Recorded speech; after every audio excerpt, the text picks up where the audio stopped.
Health plus programme में आप सबका स्वागत है। आज हम आपकी मुलाकात करवाने जा रहे हैं doctor Bhavna Sachdeva, MBBS DGO, consultant gynaecologist, obstetrician and infertility specialist. Doctor Bhavna Sachdeva Ekjot health care near DAV school Bhai Randhir Singh Nagar Ludhiana में अपनी सेवाएं दे रही हैं। इनफर्टिलिटी के मरीजों के लिए डॉक्टर भावना सचदेवा किसी वरदान से कम नहीं है। हमारी टीम ने उनके साथ बातचीत की जिसमें उन्होंने हमें इनफर्टिलिटी के कारण व इसके निवारण के बारे में विस्तृत जानकारी दी। आइए करते हैं बातचीत डॉक्टर भावना सचदेवा जी के साथ। दर्शकों, हेल्थ प्लस प्रोग्राम में आपका स्वागत है। आज हम आपको मिलाने जा रहे हैं डॉक्टर भावना सचदेवा जी के साथ, जो पिछले लंबे समय से अपनी सेवाएं गायनी में और इनफर्टिलिटी में दे रहे हैं और हजारों की गिनती में वो पेशेंट जो संतान सुख की प्राप्ति इनसे कर चुके हैं, इनके आभारी हैं।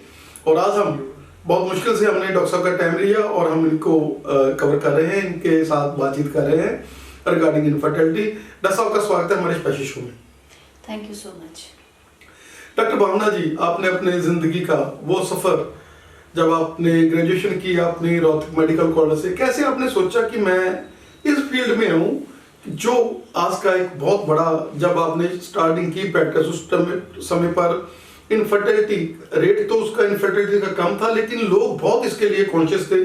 कैसे आपके माइंड में आया कि मैं एक ऐसी डॉक्टर बनूं जो इनफर्टिलिटी का भी इलाज करूं और गायनी का? जब पेशेंट्स को देखते हैं संतान सुख की प्राप्ति होती है तो उनके मन पे, उनके चेहरे पे जो खुशी होती है, उससे हमारे को जो खुशी मिलती है वो बहुत बड़ी होती है। इसने मुझे प्रेरित किया कि मैं इस फील्ड में जाऊँ। डॉक्टर साहब, आपका जिंदगी का सफर, आपने बहुत बढ़िया तरीके से अपनी सेवाएं दी और इनफर्टिलिटी, डॉक्टर साहब इनफर्टिलिटी जब आपने प्रैक्टिस शुरू की तब तो कोई बहुत कम होती थी इनफर्टिलिटी, लेकिन आज इसकी दर बहुत ज्यादा बढ़ी हुई है। क्या कहना चाहेंगे, कैसे इतना ज्यादा जो है ये पहले का और अब का गैप पड़ा हुआ? इनफर्टिलिटी बढ़ने में कुछ हमारे सोशल उनका भी हाथ है। जैसे आजकल शादियां बहुत लेट हो रही हैं। शादियां लेट होने के बाद जो बच्चे हैं वो करियर कॉन्शियस हो गए हैं, तो फिर बच्चे लेट होते हैं। तो ये जो चीज़ें हैं, ये बाकी कुछ स्ट्रेस फैक्टर्स होते हैं घर में आजकल, क्योंकि मॉडर्न जनरेशन है, उनको घर में सेटल होने में कुछ टाइम लगता है।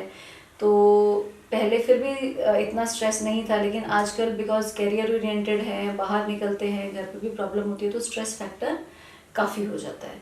तो ये कुछ चीज़ें हैं जो आज के टाइम में और पिछले टाइम में, जैसे आप पूछ रहे हैं कि क्या फ़र्क है, तो ये कुछ चीज़ें हैं जो कि फ़र्क देती हैं। और जब शादी लेट होती है, बच्चे लेट होते हैं, तो कुछ तरह की चीज़ें होती हैं, जैसे इन्फेक्शंस का चांस ज़्यादा हो जाता है, कुछ मेटाबॉलिक डिजीज़ ज़्यादा हो जाते हैं, जैसे थायराइड ज़्यादा हो जाता है, और उम्र बढ़ने के साथ साथ शुगर वगैरह बढ़ने का डर रहता है। ये सब चीज़ें जो हैं, इन्फेक्शंस होती हैं, ये सब चीज़ें जो हैं कंट्रीब्यूट करती हैं इनफर्टिलिटी के लिए। देखिए, ऐसा है कि इसमें कुछ एज का भी फैक्टर होता है। अगर हम बुक्स के हिसाब से चलें तो एक नॉर्मल कपल, जो कि एक यंग एज का कपल है, उसको हम अगर 1 साल हो गया है शादी को और वो साथ रह रहे हैं, व्हाट इज़ इम्पॉर्टेंट इज़ 1 साल प्लस साथ में रहना।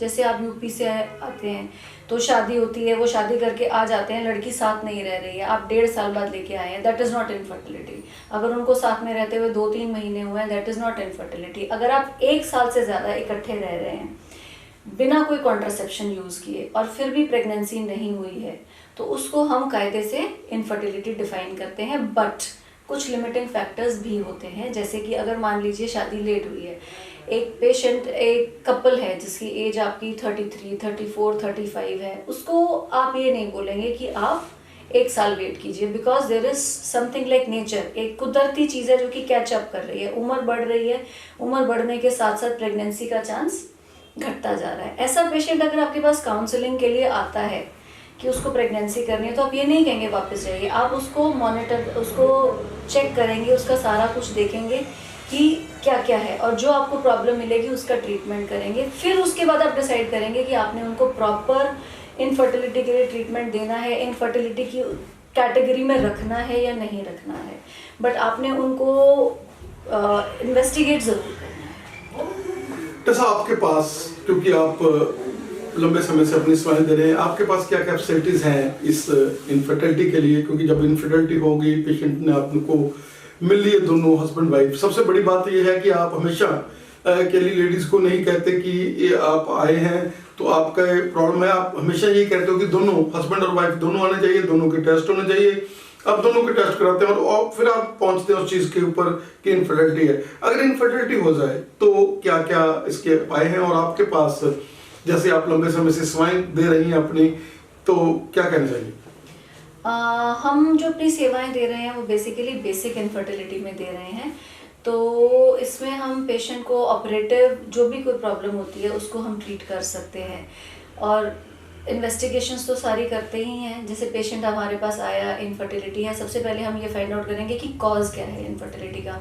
तो उसमें ये है कि पहले हम पेशेंट से सारी उसकी हिस्ट्री पूछते हैं, सारा कुछ करते हैं, और हिस्ट्री के थ्रू हम ये देखते हैं कि उसमें इनफर्टिलिटी का कॉज क्या है। तो इनफर्टिलिटी का एक टेंटेटिव सा कॉज ढूंढ के कि एक टेंटेटिव कॉज क्या है, जिसमें कि इनफर्टिलिटी का कॉज मेल में भी हो सकता है और फीमेल में भी हो सकता है। एक टेंटेटिव सा कॉज ढूंढ के फिर उस पर हम वर्कअप करना शुरू करते हैं, और उसमें हम जो सेवाएं दे रहे हैं तो ये है कि कुछ ऑपरेटिव वगैरह का भी करना होता है, वो भी हम करते हैं। एक जैसे कि किसी के फाइब्रॉइड्स हैं, फाइब्रॉइड्स मतलब उसको हम हिंदी में कहते हैं रसौलियाँ हैं। रसौली जो है अंडेदानी में भी हो सकती है, बच्चेदानी में भी हो सकती है, वो भी निकालते हैं। और कईयों को हार्मोन की प्रॉब्लम है, जैसे कि आजकल आप देख रहे हैं पीसीओडी बहुत ज़्यादा बढ़ रहा है। पीसीओडी के ट्रीटमेंट में भी हम लोग अपनी सेवाएं प्रदान कर रहे हैं, और ट्यूब टेस्ट करनी है, और हिस्टेरोस्कोपी भी कर रहे हैं। हिस्टेरोस्कोपी मतलब दूरबीन से यूट्रस के अंदर की जांच करना, और उसके अकॉर्डिंगली अगर कुछ ऑपरेटिव इंटरवेंशन की ज़रूरत है तो वो भी करी जाती है। और अगर जैसे IUI करना है तो वो भी किया जा सकता है। ये हम माने कि 20 साल का जो लंबा तजर्बा है, सैकड़ों पेशेंट आपके हाथों से निकले हुए हैं, और आपने डिफरेंट हॉस्पिटल्स में सेवाएं दी हैं, और वो चीज़ आपके लिए अब जो सर्जरी है या लेप्रोस्कोपिकली किसी को ट्रीट करना, तो वो आपके लिए एक सिंपल सा प्रोसीजर बन गया। बिल्कुल, जहाँ जहाँ जिस चीज़ की ज़रूरत है वो चीज़ करी जाती है। जैसा अगर हम बात कर लें ट्यूबरक्लोसिस की, जिसका कि आजकल बहुत ज़्यादा जो रुझान है और जो अनडिफाइंड रह जाती है ट्यूबरक्लोसिस, उसके बारे में क्या कहना चाहिए आप? जो बच्चेदानी का ट्यूबरक्लोसिस है वो इंडिया में बहुत अनडायग्नोज्ड जाता है।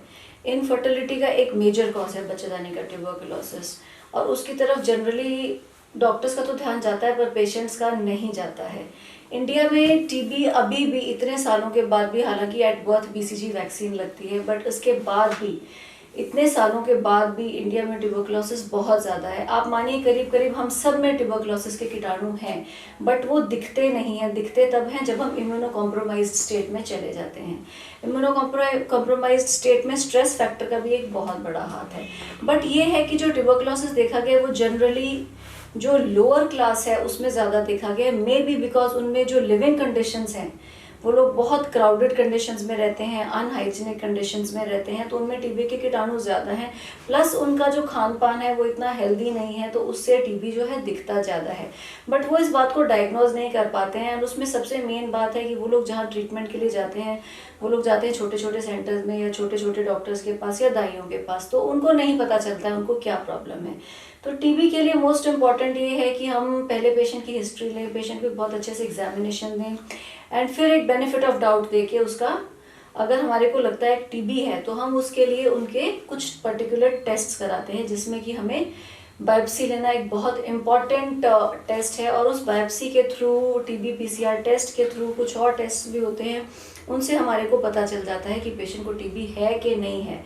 कई बार शक की बिना पे भी, जब ये टेस्ट नेगेटिव आ रहे हैं, शक की बिना पे भी कई बार ऐसा प्लान करना पड़ता है कि पेशेंट को ATT यानी कि एंटी ट्यूबरक्लोसिस थेरेपी पे डाला जाए। ऐसा है आजकल सब लोग एक एक या दो प्रेगनेंसीज करते हैं। पुराने ज़माने थे जब बहुत ज़्यादा बच्चे होते थे तो कई बार लोग इतना स्ट्रेस नहीं लेते थे जब प्रेगनेंसी में कोई प्रॉब्लम आती थी। आजकल एक बच्चा या 2 बच्चा करना है, एज ज़्यादा है, तो कुछ भी प्रॉब्लम आती है तो स्ट्रेस फैक्टर बहुत ज़्यादा हो जाता है, एंड उसको प्रेगनेंसी को कंटिन्यू करना बहुत ज़्यादा इम्पॉर्टेंट है। पेशेंट को अच्छी केयर देना बहुत ज़्यादा इम्पॉर्टेंट है, ताकि इतनी मुश्किल से करी हुई प्रेगनेंसी अबॉर्ट नहीं हो। अगर खासकर अगर वो एक हेल्दी प्रेगनेंसी है, सबसे पहले तो ये इम्पॉर्टेंट डिसीजन बनाना पड़ता है कि वो हेल्दी है या नहीं है। अगर हेल्दी नहीं है फिर तो वो अबॉर्ट होगी, अगर हेल्दी है तो उसको कंटिन्यू करना बहुत इंपॉर्टेंट है। अब इसमें हमारे को रिस्क फैक्टर्स, हमें कुछ इन्वेस्टिगेशंस भी करानी पड़ती हैं। अगर मैं एक नॉर्मल प्रेगनेंसी की बात करूं तो हमें अल्ट्रासाउंड्स कराने हैं, स्कैनिंग करानी है, हमें इन्वेस्टिगेशंस करानी है, एंड सबसे इम्पॉर्टेंट है हमें मदर को कंफर्टेबल रखना है और उसको कुछ सप्लीमेंट्स देने हैं, उसको एक न्यूट्रिशन के बारे में अच्छी बातें समझानी है जो कि उसने घर पे करना है। और अगर बाय चांस घर पे भी कुछ प्रॉब्लम्स हैं तो उसके लिए भी उनको काउंसलिंग देना बहुत इंपॉर्टेंट है। जहाँ ये तो बात हो गई एक नॉर्मल प्रेगनेंसी की, जहाँ कुछ बातें हैं कुछ हाई रिस्क प्रेगनेंसी भी आजकल बहुत ज़्यादा हो गई है, क्योंकि एज बढ़ने के साथ साथ डिजीज़ेस बढ़ गए हैं, पोल्यूशन बढ़ने के साथ साथ डिजीज़ेस बढ़ गए हैं। हमारे पास पेशेंट्स आते हैं, उनको डायबिटीज़ है, कईयों को डायबिटीज़ नहीं है, प्रेगनेंसी इंड्यूस्ड डायबिटीज़ हो जाती है, प्रेगनेंसी इंड्यूस्ड हाइपरटेंशन हो जाती है। कई पेशेंट्स हैं जो थायराइड के हमारे पास आते हैं विद प्रेगनेंसी, कई पेशेंट्स हैं जिनके मल्टीपल लॉसेस हो चुके हैं और फिर वो प्रेगनेंसी के लिए हमारे पास आते हैं कि मैम हमारा बच्चा टाइम तक नहीं पहुंचता है, अबॉर्ट हो जाता है या अंदर ख़त्म हो जाता है। उनको अकॉर्डिंगली हमें देख के उनको अकॉर्डिंगली ट्रीटमेंट शुरू करना पड़ता है। डायबिटीज़ का ट्रीटमेंट करना है, हाइपरटेंशन का करना है, थायराइड का करना है विद प्रेगनेंसी, और जो भी बीमारी है, हार्ट डिजीज़ है, उसका करना है। तो ये सब साथ साथ उनको देना पड़ता है। अब पीसीओडी बेसिकली है क्या? It is polycystic ovaries. Polycystic ovaries means आपकी मीन्स जो लड़कियां हैं उनकी अंडेदानी में जो अंडे हैं वो ज़्यादा हैं तो हार्मोन लेवल्स जो है वो ज़्यादा हैं, एंड वो मैनिफेस्ट करते हैं जो कि आपके शरीर में कुछ लक्षण दिखते हैं, जिसमें कि एक है कि पीरियड्स में प्रॉब्लम आना। पीरियड्स में प्रॉब्लम आती है यानी कि पीरियड्स लेट आते हैं, फेस पे या बॉडी पे हेयर की ग्रोथ ज़्यादा हो जाती है, मोटापा बढ़ जाता है और उसको रिवर्ट करना बहुत मुश्किल हो जाता है। बट कुछ कहीं ना कहीं कुछ ये है कि पीसीओडी कुछ ओवर रिपोर्टेड भी है सर्टनली, क्योंकि आप कुछ भी स्कैनिंग्स देखेंगे तो कुछ ओवर रिपोर्टिंग है कि जहाँ पे कुछ भी पेशेंट को प्रॉब्लम है आप पीसीओडी की रिपोर्टिंग पाएंगे। तो एक बहुत ध्यान से देखना पड़ता है कि एक्चुअली पीसीओडी मीन्स कि उन्होंने आपको ये तो बता दिया कि आपकी ओवरी में एग ज़्यादा है, बट क्या वो आपको अफेक्ट कर रहा है? तो ये भी देखना बहुत ज़रूरी है। तो बेसिकली पीसीओडी में न्यूट्रिशन का, काउंसलिंग का बहुत बड़ा रोल रहता है। इट इज़ नॉट दिस कि पीसीओडी है तो आप डर जाएं कि पीसीओडी हो गया है तो जी अब मैं कुछ नहीं कर सकती। हाँ, इतना ज़रूर है कि जो एक बार आपको पीसीओडी है तो वो बहुत लंबे टाइम चलता है, लेकिन उसके लिए बहुत ज़्यादा दवाई खाने की भी ज़रूरत नहीं है। इसमें एक वेट लॉस का एक बहुत बड़ा इंपॉर्टेंस है। पर एक बात है कि दो टाइप के पीसीओज हम देखते हैं, कुछ मोटे पीसीओज होते हैं जिनको कि और कुछ होते हैं लीन पीसीओज मतलब जो पतले भी हैं पर उनको पीसीओ भी है। ऐसे पीसीओ को मैनेज करना थोड़ा सा मुश्किल है कंपेयर टू जो कि मोटे पेशेंट्स हैं। मोटे पेशेंट्स में आप वेट लॉस करा के कुछ मेडिसिन शुरू करके पेशेंट को कंट्रोल कर सकते हैं, लेकिन जो लीन पीसीओज हैं उनको ट्रीट करना थोड़ा ज़्यादा डिफिकल्ट है, क्योंकि इनमें वेट लॉस का भी कुछ नहीं है, वो तो ऑलरेडी पतले हैं, फिर भी उनके अंदर हार्मोनल डिस्टर्बेंस है। मतलब PCOD is a big spectrum in it self, जिसमें कि पेशेंट को देख के और उस हिसाब से उसको ट्रीटमेंट देना पड़ता है कि क्या करना है, बट सर्टनली ओवर मेडिकेट नहीं करना है। Doctor Bhavna ji, you are an institution, you have long datas, और इस चैनल के माध्यम से आज हम चाहेंगे कि आपसे जितनी हमने अपने दर्शकों को अवेयर किया इतना बहुत है, और हम चाहेंगे कि आने वाले समय में आपकी और भी यूजफुल टिप्स है जो हम अपने दर्शकों के साथ शेयर करें। आपका हमें समय देने के लिए बहुत बहुत धन्यवाद। Thank you so much. कब से आप आ रहे हैं डॉक्टर भावना जी के पास और क्या कहना चाहेंगे?